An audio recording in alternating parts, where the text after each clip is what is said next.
I'm Andy, welcome to the running channel and the penultimate episode of my 10-week challenge to a faster 5k. I'm trying to break 15 minutes, remember. You guys set me the challenge and this is the final update before I go out there and take on that challenge. So stay tuned to see how I've been getting on with my training, how I'm preparing for the actual day of the challenge. And in the meantime, please subscribe to the channel. That really helps support what we're trying to do. Tap the bell icon so you'll be notified when we upload videos, and let's crack on. Just leaving in the car, 6 a.m. in the dark for a track session before work, which feels like absolute madness. So it's been a slightly strange start to week 9. The first run I was actually filming, so it's part of filming for our 2-hour marathon video. And I had a crack at running at Eliud Kipchoge's pace. So that was my first run of the week really, with a warm up, a warm down and some decent strides.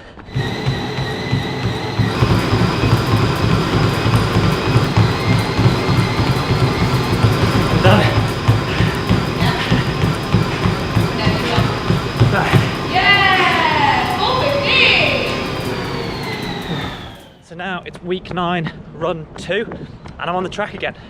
This time I'm doing it before work, which has been a bit of a disaster with traffic and timing and all those things, but needs must. A couple of different things to contend with this morning.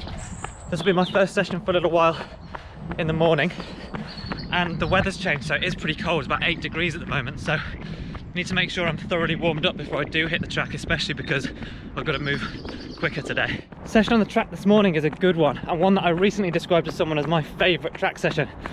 That's not because it's easy, but because I know how powerful it is and how much of a benefit it will give me when I come to do my race. Session today is 4 sets of 1,000 metres, then a 90-second recovery, then 400 metres. The 1,000 metre target time is 2:55. Bear in mind my target 5k time is 3 minutes, so slightly quicker than my 5k pace, maybe 2 seconds a lap quicker. And then the target time for the 400s is 68 seconds, so again another couple of seconds quicker than I was running for the Ks. 4 minutes recovery between sets, 4 sets in total. Could be a tough one. It's a beautiful morning, so no excuses on that front. First set done, more or less on time, I think about 2:56 instead of 2:55, and 68 for the 400. I really struggled. My breathing was really almost like panicked and high up in my chest. I need to focus on relaxing my breathing, and my legs just didn't really feel like they wanted to do it, so hopefully that'll improve. Not too hopeful currently. There are at least some perks to getting up at 5 to have breakfast and then driving before work to train on the track. It's stunning this morning. Halfway around the second K and my hamstring's cramped, like deep in the belly of the hamstring, so I've stopped. I'm gonna walk it off and have a little stretch, but horrible feeling that's gonna be the end of my track session this morning. Gutted. I'm so upset. I don't think this is salvageable today. I think it'd be smart to shut it down and go another day. Maybe try and talk to a physio. Even a jog to cool down is totally off the cards. So I'm at home now and I cannot explain my frustration or my emotions properly. I'm so angry and upset, and it's had such an awful impact on my whole day. I need to gather my thoughts. I'm not a professional runner anymore. It shouldn't matter to the extent that it does, but I've put a lot of pressure on myself. I've committed to the training program. I've seen the massive positive impacts on my mental health and physical health of doing the amount of running that I'm doing. That's why it's so frustrating, and that's also, I feel like I'm going through the stages of grief from an injury perspective, and I know that sounds like an exaggeration, but I feel awful. It's really had a big impact on me. Definitely denial and anger. First off, the fact that I'm sure this will be okay, I'll stretch it out and it'll be all right, and then just anger at the fact that I'd done that session on the treadmill for Kipchoge's world record pace, which wasn't in my schedule, and then that training in the cold, and those two things clearly combined to give me this hamstring problem. And then I just don't know what it is. I need to go and speak to someone to get an answer and to see what I should do from here. So I need to get this hamstring checked out. It's still giving me pain more than 48 hours later. A little bit worried about it I've got the luxury of knowing a few brilliant physios, and I happen to run with one. So Matt Bergen from Whitty Pask and Buckingham in Northampton is thankfully going to see me on a Saturday, so I'm super grateful to him for that. I'm going to go see him now, check in afterwards as to what it is that he says. Matt's taking me through lots of different tests, checking my range of movement, finding out exactly where and when I get pain, which in this instance is quite a lot of the time, and then ultimately giving me a diagnosis. So, the diagnosis. It definitely looks like I've strained or torn my hamstring slightly. No idea to what degree, but it's painful through all of the tests that indicate that kind of an injury. I've got a whole list of exercises to do, and I've got a list of things that I need to make sure are okay before I even think about starting to run. So definitely going to be a few days of no running and just exercises to test it out. So here are those exercises, starting off with stretching my piriformis using a ball, into a crucifix stretch for my lower back, and then into a push-pull hamstring stretch where I'm pulling my knee to my chest and then pushing it away and then pulling again. Then into the actual exercises, so a double leg hamstring bridge, looking to progress by moving my feet gradually further away as I get better at it, and providing there's no pain, of course. And then further progression, a single leg hamstring bridge, holding for 3 seconds and then back down again. Again, looking to progress by taking the foot further away to put more emphasis on the hamstring. So I've been a good patient. I've been working diligently through my exercises every day to hopefully make progress. I have seen progress in terms of the muscle feeling better. I can still feel it a little bit walking around, but it's relatively pain-free on the different exercises.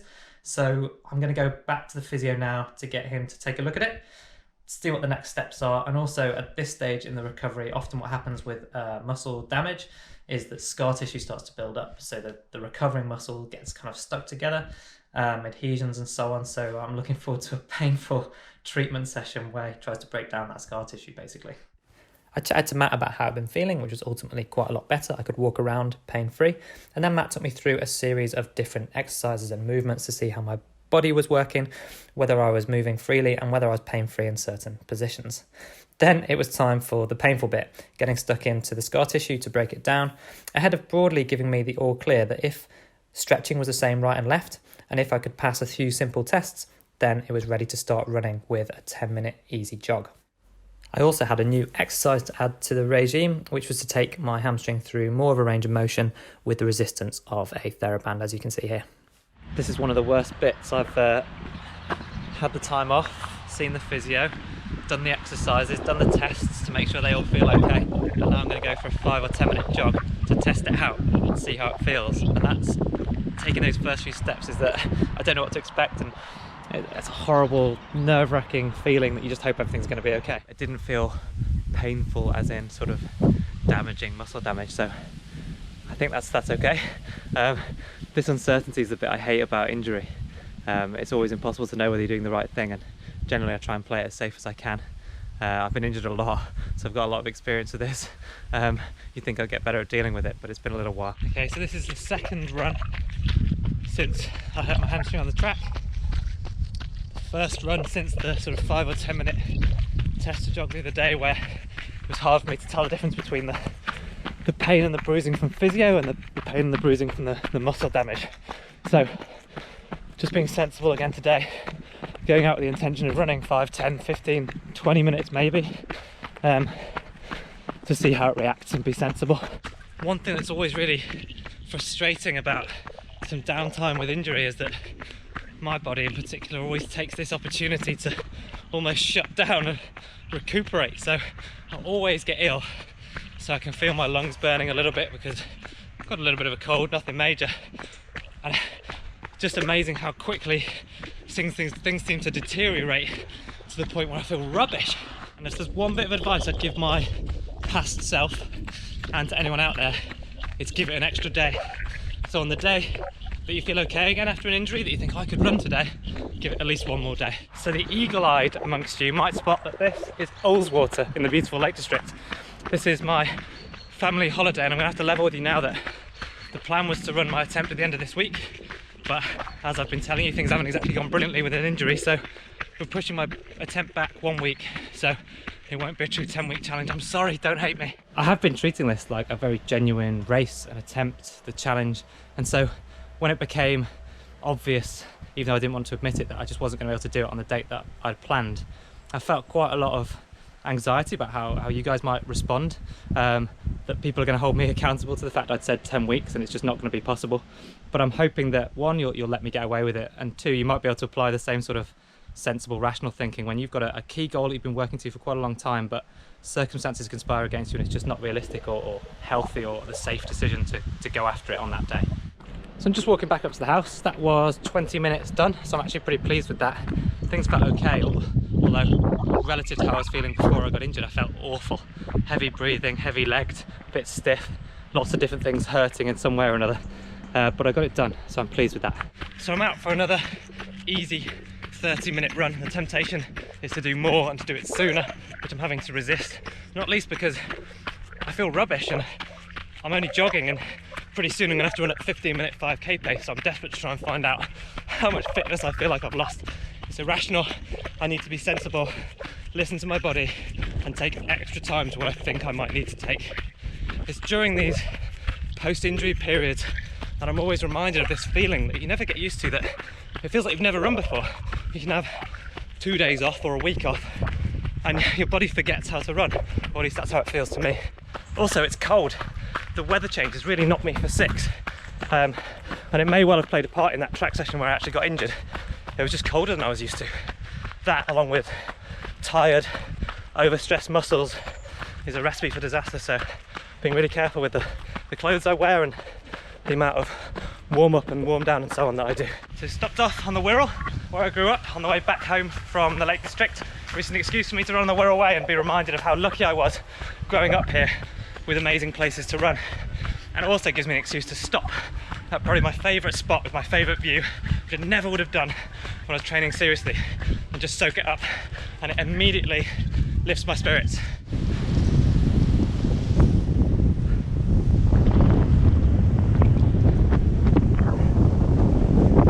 Today is an easy 45-minute run to step up from the 30-minute runs that I've done the last couple of times.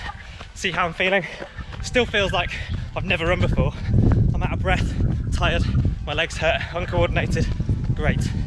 Chance to reflect as well, coming back to the Wirral, on what inspired me to run in the first place. And two people, Dave Wilkes, my cross-country teacher at school, he was a history teacher, but incredibly, the most passionate person I've ever met for running, and the dedication that he put in meant that we felt like we wanted to, reward his commitment and get out there and get stuck in. And that'll be a surprise probably to most of my recent training partners who think I'm a bit of a wimp, that my background is entirely built on cross-country. Then also the late Dave Jeffs, who was my coach right up until I left school. An amazing man and friend to me, and I still miss him. So suffice it to say, it hasn't been plain sailing, and this isn't how I would have liked my last few weeks of training to be. Stay tuned and come back and check in on the running channel, because the next time you see me, I'll be attempting that challenge. You'll get to find out how I got on, so fingers crossed. In the meantime, please leave comments below. I've been really appreciating your support and hearing about the challenges you've set yourselves. Subscribe to the channel to show us your support in that way too, and I'll see you next time.